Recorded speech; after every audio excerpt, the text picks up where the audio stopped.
So the big debate, obviously, going into next year is the health and the direction of our economy. It's going to affect everything. It will dictate Federal Reserve policy decisions, and of course, that influences the direction of the stock and bond market. Now, the barometer for all of this will be the 10-year bond, and right now, year-end 2024 forecasts, as you can see, they're all over the place, as high as 4.6% and 3.75 on the low end. Recession, though, has been the base case for most of the street, at least for most of the year, and that's because of the inversion of the 10-year and 3-month yields. Interestingly, with this inversion now approaching a record-shattering 300 consecutive days, we've seen talk of soft landing pick up, and that's where the plot thickens even more. When you consider that the more talk of a soft landing, the closer the street believes the first rate cut's going to come. Those don't seem to match, right? So we want to bring in now Jim Bianco, president of Bianco Research. And Jim, I want to start with your target on the 10-year. And before you even say anything, I want the folks at home to take the children out of the room because it's it may scare a few folks.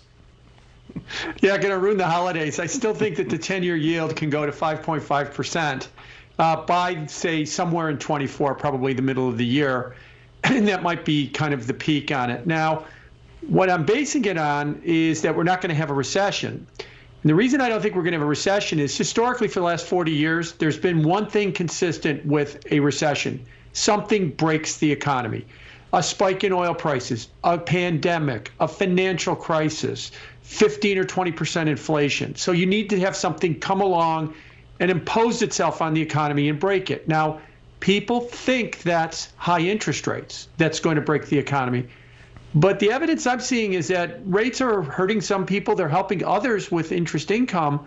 It's not really hurting the economy. So there's room that this economy can handle higher interest rates. And if the economy stays strong and if inflation stays a little bit elevated, which I think, then I think you could see that upward drift on interest rates reassert itself.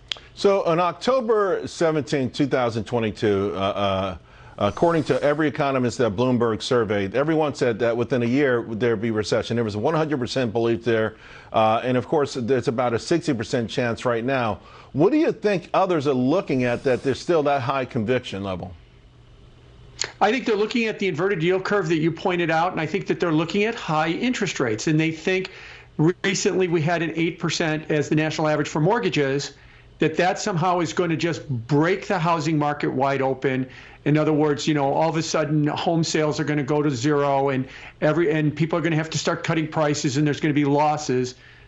But again, we're not seeing that. Yeah, I'm not going to say here that 8% isn't a headwind for the housing market. It is. But I think that's all it is a headwind for the housing market. It's not terminal cancer for the housing market. Right. And that's arguing the strength of the housing market, that it can continue to survive even with monthly mortgage payments rising with an 8% mortgage. And I think that's what they were looking at a year ago and have been all year. That thing, that something breaks the economy, and they're convinced that something has been interest rates because of higher inflation, and yet it hasn't happened. So against this economic modeling that you put together, where should people be putting their money? I think, that first of all, the short end of the yield curve, money market funds at 5%, that has outperformed the stock market now for 2 years. I mean, it's underperformed this year, but it way outperformed last year. It's the highest yield, so there's a good place to go there. The second thing is bond funds. Now, even though I'm a bear on bonds and I think bonds are going to go up, there's a big dynamic difference now than we've seen in the last 15 years. There's actually a yield, and you're going to get paid to own bonds. And if you manage that yield properly, you can see the interest rates go up. On the stock market side, I still have this view that the stock market's suffering from higher interest rates, not hurting the economy, but providing competition. So when people say, should I buy a stock fund?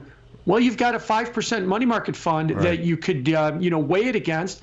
And the long-term average for the stock market is about an 8 or 9% return. You're getting more than half of that now in a money market fund. That's why I've also said, Charles, I think you'll like this.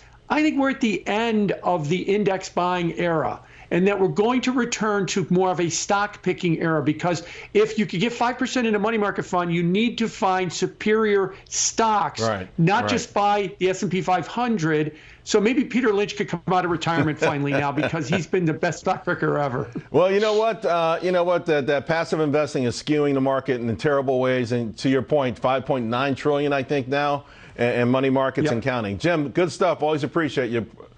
All right, folks. My next guest, by the way, also rejects this soft landing there.